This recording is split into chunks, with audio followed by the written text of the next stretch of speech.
Greenland adalah sebuah negeri yang sejak awal keberadaannya selalu berada di batas antara kehidupan dan kematian, antara harapan dan kehancuran, antara manusia dan alam yang begitu keras. Pulau terbesar di dunia ini terletak jauh di utara Samudra Atlantik. Sebagian besar wilayahnya tertutup lapisan es abadi yang tebalnya mencapai ribuan meter. Namun jauh sebelum peta modern digambar, sebelum nama Greenland dikenal dunia, wilayah ini telah menjadi saksi perjalanan panjang manusia yang berani menantang dingin, angin, dan kesunyian Arktik. Sekitar 4.500 tahun yang lalu, jejak pertama manusia mulai muncul di wilayah Greenland.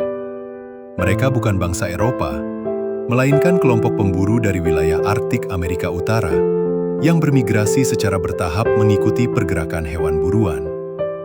Kelompok-kelompok awal ini dikenal oleh para arkeolog sebagai budaya Sakak dan Independen Satu. Mereka hidup sederhana namun tangguh, mengandalkan perburuan anjing laut, ikan, dan mamalia laut lainnya. Dalam dunia tanpa logam, tanpa tulisan, dan tanpa api yang stabil, mereka menciptakan alat dari batu, tulang, dan gading, serta membangun kehidupan di salah satu tempat paling ekstrim di bumi. Kehidupan di Greenland purba bukanlah tentang membangun kota atau kerajaan, melainkan tentang bertahan hidup hari demi hari. Musim dingin berlangsung hampir sepanjang tahun, matahari menghilang selama berbulan-bulan, dan suhu bisa turun jauh di bawah nol. Namun manusia Arktik ini memiliki pengetahuan mendalam tentang alam. Mereka membaca angin, mengenali pola es, dan memahami perilaku hewan laut. Keahlian inilah yang memungkinkan mereka bertahan selama ribuan tahun. Meskipun akhirnya beberapa budaya awal ini menghilang, kemungkinan besar akibat perubahan iklim ekstrim yang membuat wilayah tertentu tak lagi layak dihuni. Sekitar 1000 tahun sebelum Masehi, muncul gelombang budaya baru yang dikenal sebagai budaya Dorset.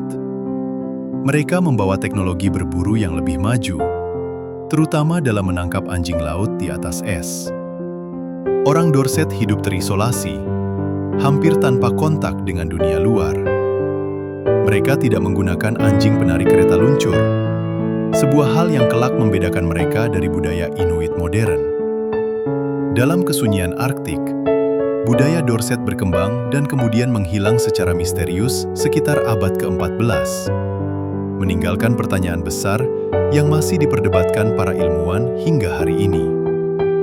Perubahan besar dalam sejarah Greenland terjadi dengan datangnya budaya Thule sekitar abad ke-13.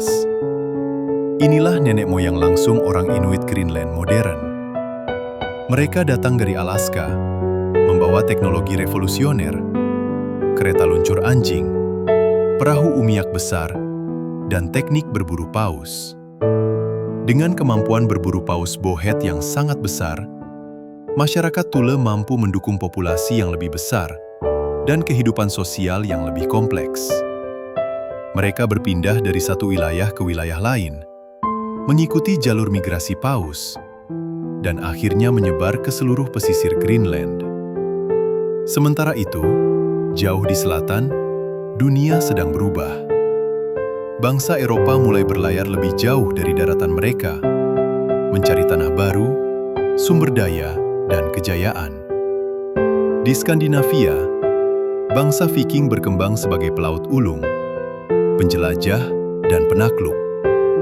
Gelombang ekspansi inilah yang kelak membawa Greenland ke dalam catatan sejarah tertulis dunia barat, mengubah nasib pulau es ini selamanya.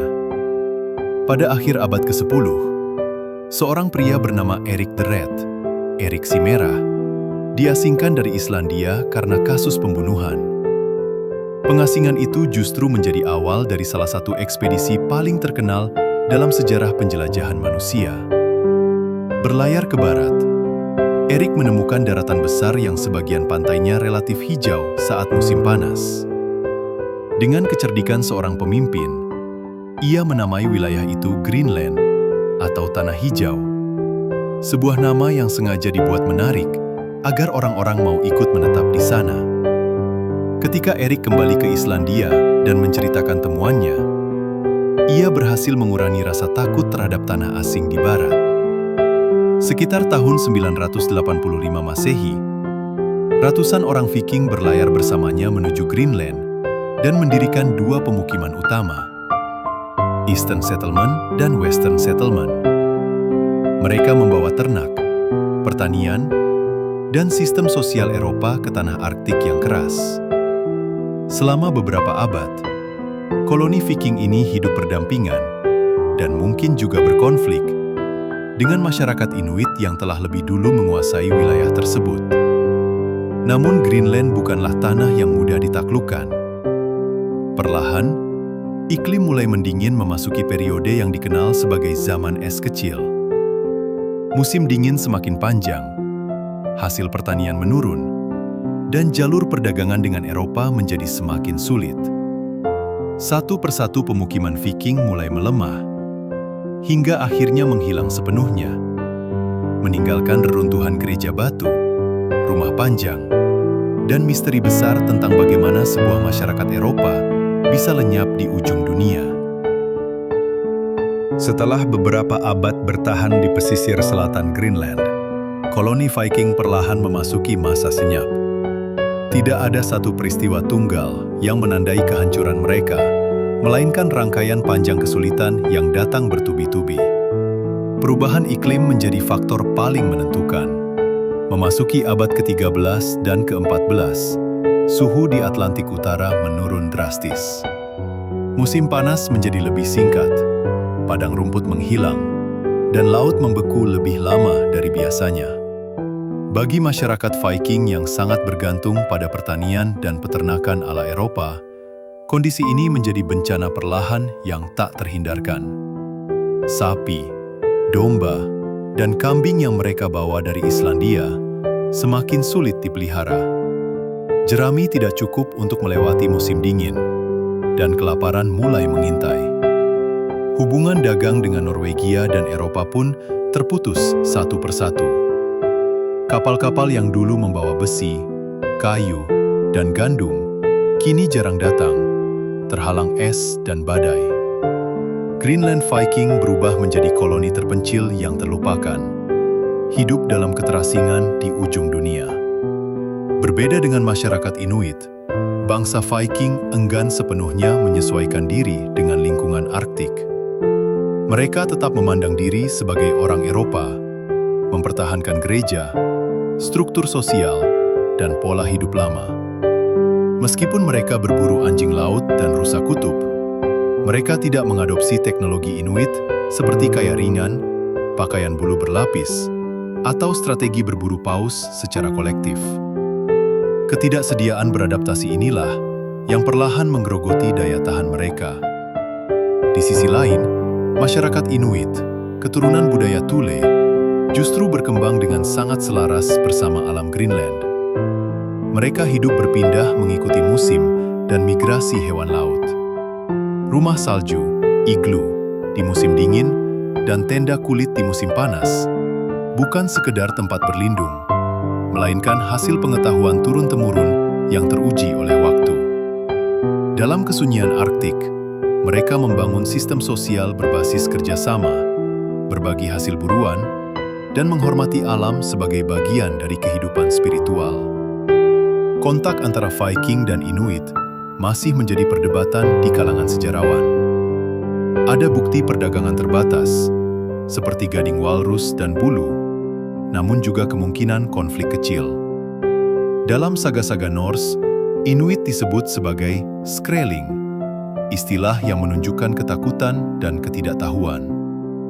Namun, sejarah membuktikan bahwa justru merekalah yang mampu bertahan ketika koloni Viking akhirnya menghilang sepenuhnya sekitar abad ke-15. Ketika pemukiman Viking lenyap, Greenland kembali menjadi dunia Inuit.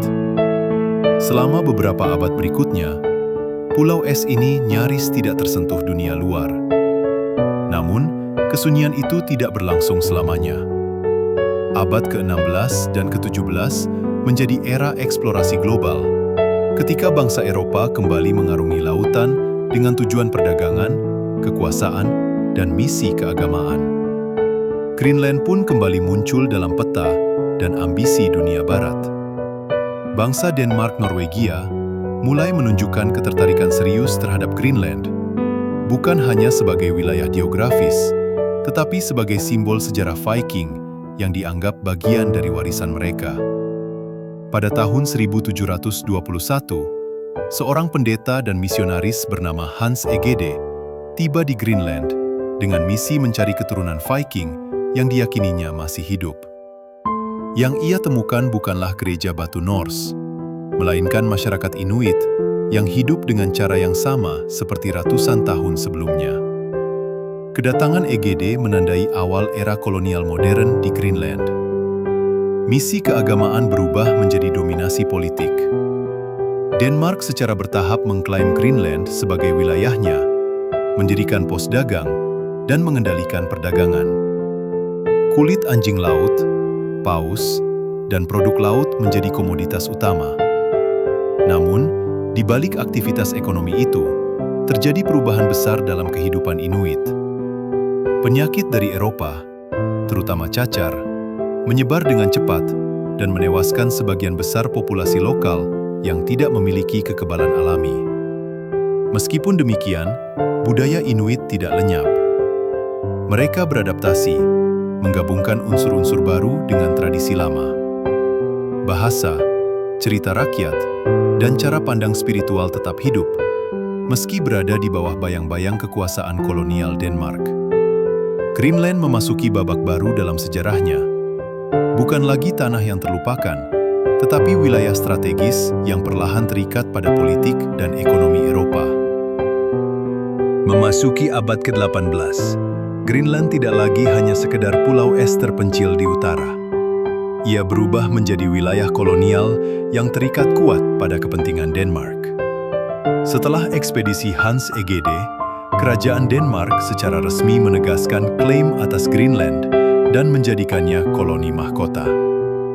Klaim ini tidak hanya didorong oleh alasan sejarah Viking, tetapi juga oleh kepentingan ekonomi dan geopolitik. Lautan di sekitar Greenland kaya akan paus, anjing laut, dan hasil laut lainnya. Sumber daya yang sangat berharga bagi Eropa pada masa itu. Perburuan paus menjadi tulang punggung ekonomi kolonial Greenland. Minyak paus digunakan sebagai bahan bakar lampu, pelumas mesin, dan bahan industri. Pos-pos dagang Denmark dibangun di sepanjang pesisir, dan orang Inuit didorong, bahkan dipaksa secara halus, untuk terlibat dalam ekonomi uang. Sistem barter tradisional mulai tergeser oleh perdagangan yang dikendalikan sepenuhnya oleh pihak kolonial.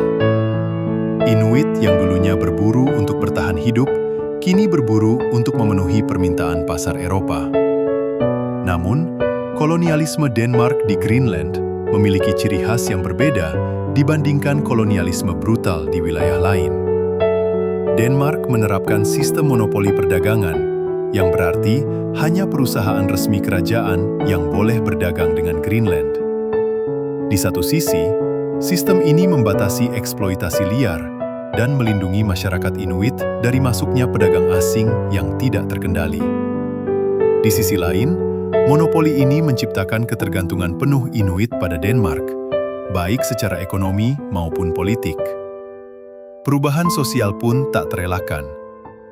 Pendidikan ala Eropa mulai diperkenalkan, terutama melalui sekolah misionaris. Bahasa Denmark perlahan masuk ke dalam kehidupan sehari-hari, meskipun bahasa Inuit, kala alisut, tetap menjadi bahasa utama masyarakat. Agama Kristen menggantikan kepercayaan animisme dan spiritualitas alam Inuit, tetapi proses ini berlangsung perlahan dan seringkali bercampur dengan tradisi lama. Doa Kristen hidup berdampingan dengan cerita roh laut dan makhluk penjaga es. Abad ke-19 membawa perubahan lebih besar lagi. Dunia memasuki era revolusi industri dan ketertarikan terhadap ilmu pengetahuan meningkat. Greenland menjadi laboratorium alam bagi para penjelajah dan ilmuwan Eropa. Ekspedisi ilmiah datang untuk mempelajari es, cuaca, magnet bumi, dan kehidupan Arktik. Nama Greenland mulai muncul dalam jurnal ilmiah dan peta dunia modern, bukan lagi sebagai tanah mitos, tetapi sebagai wilayah penting dalam pemahaman iklim bumi. Namun, kemajuan ini tidak selalu membawa kesejahteraan bagi penduduk asli. Penyakit, alkohol, dan perubahan gaya hidup mulai memicu masalah sosial. Pola hidup nomaden perlahan ditinggalkan, digantikan pemukiman tetap di sekitar pos dagang. Ketergantungan pada barang impor meningkat, sementara keterampilan tradisional mulai memudar. Masyarakat Inuit berada di persimpangan antara mempertahankan identitas dan menyesuaikan diri dengan dunia modern yang dipaksakan dari luar. Memasuki awal abad ke-20, Greenland masih berada di bawah kendali penuh Denmark, tetapi kesadaran akan identitas lokal mulai tumbuh. Generasi muda Inuit yang mendapat pendidikan mulai mempertanyakan posisi mereka dalam struktur kolonial. Mereka bukan lagi hanya pemburu, tetapi juga guru, penerjemah, dan pegawai administrasi.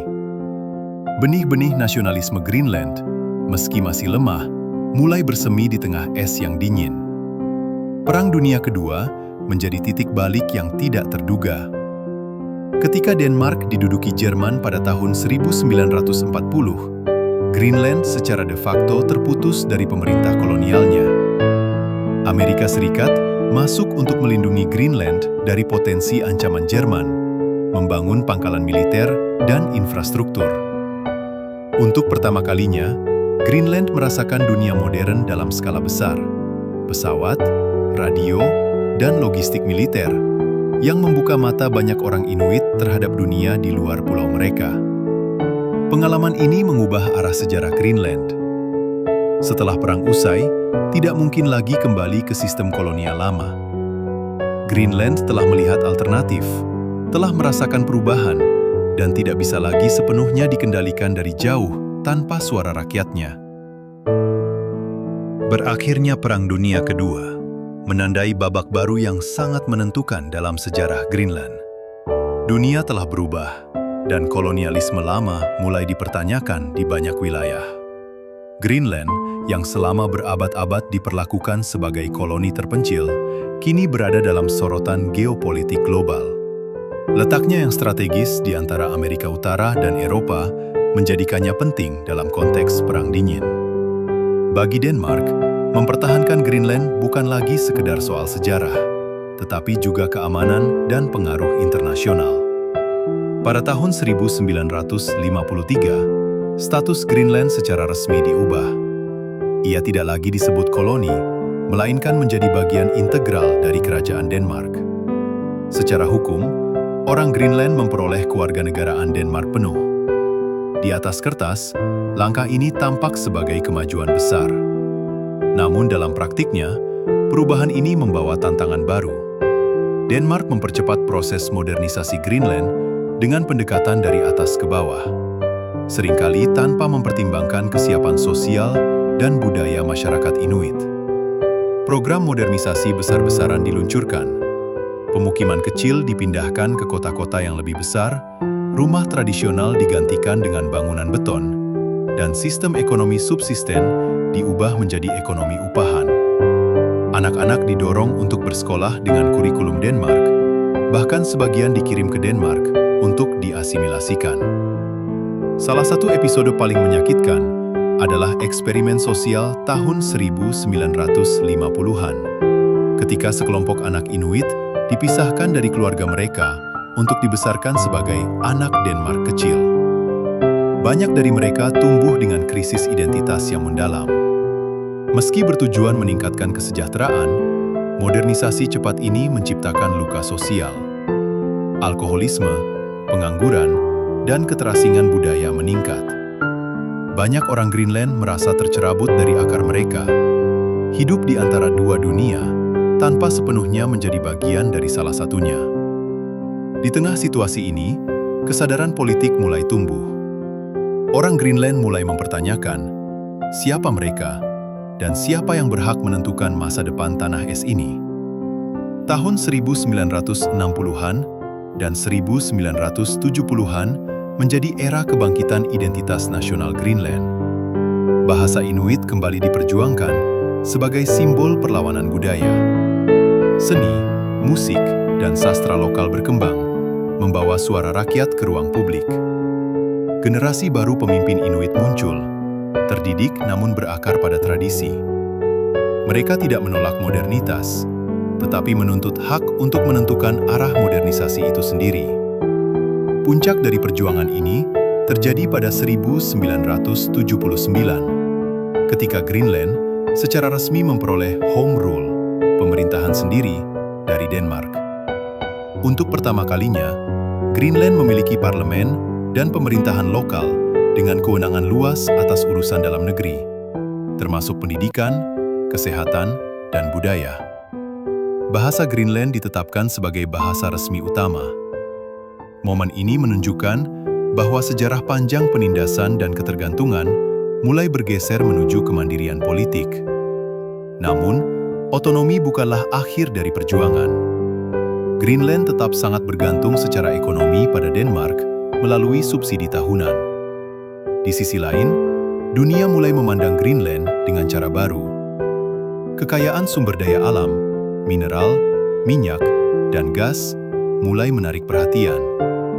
Es yang mencair akibat perubahan iklim membuat peluang eksplorasi, sekaligus menimbulkan kekhawatiran besar akan masa depan lingkungan dan budaya lokal. Kesadaran lingkungan menjadi bagian penting dari identitas modern Greenland. Bagi masyarakat Inuit, perubahan iklim bukan konsep abstrak, melainkan kenyataan sehari-hari.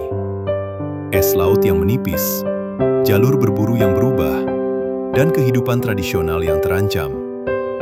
Greenland berada di garis depan krisis iklim global, menjadi simbol sekaligus saksi dari perubahan yang memengaruhi seluruh planet. Memasuki abad ke-21, Greenland berdiri di persimpangan sejarah yang paling menentukan sejak manusia pertama kali menginjakkan kaki di tanah es ini. Ia bukan lagi koloni sunyi, bukan pula sekedar wilayah terpencil di peta dunia.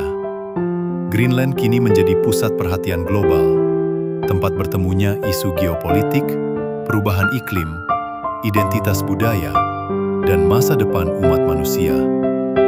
Apa yang terjadi di Greenland hari ini mencerminkan apa yang akan terjadi pada dunia esok hari.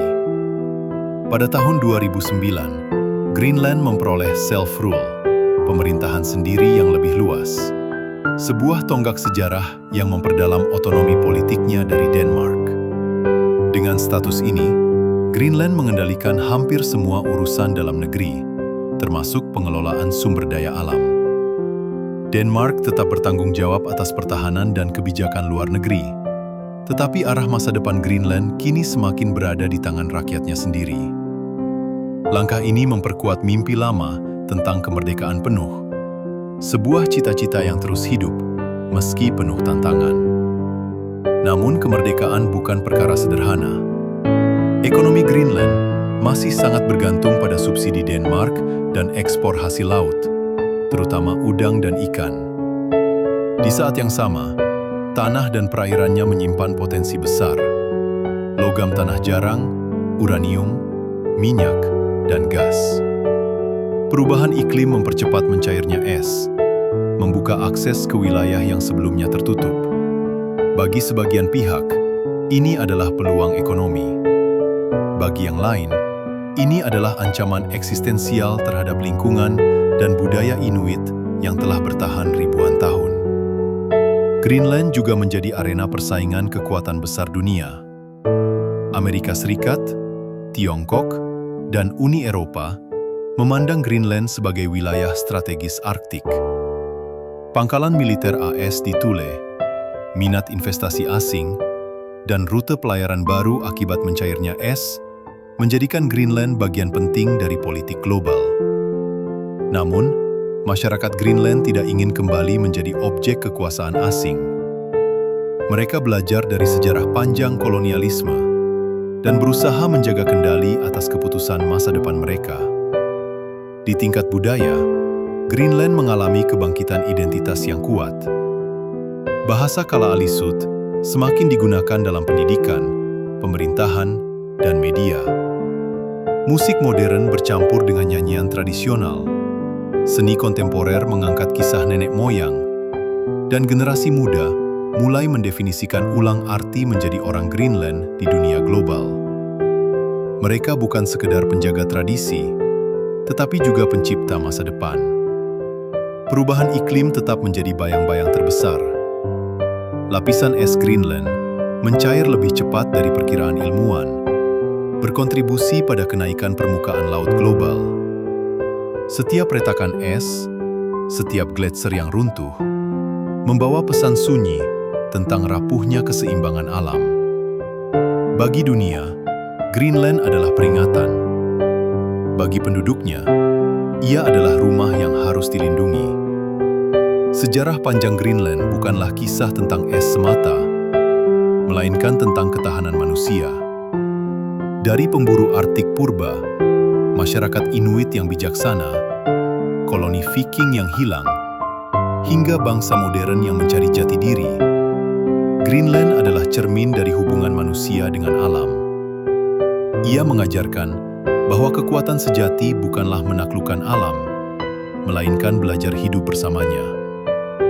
Ketika matahari terbit di atas hamparan es yang tak berujung, Greenland berdiri sebagai saksi zaman. Masa lalunya penuh luka dan keteguhan, masa kini penuh dilema, dan masa depannya masih ditulis. Namun satu hal pasti, selama es masih menyimpan cerita, Greenland akan terus berbicara kepada dunia tentang siapa kita, dari mana kita berasal, dan kemana kita akan pergi.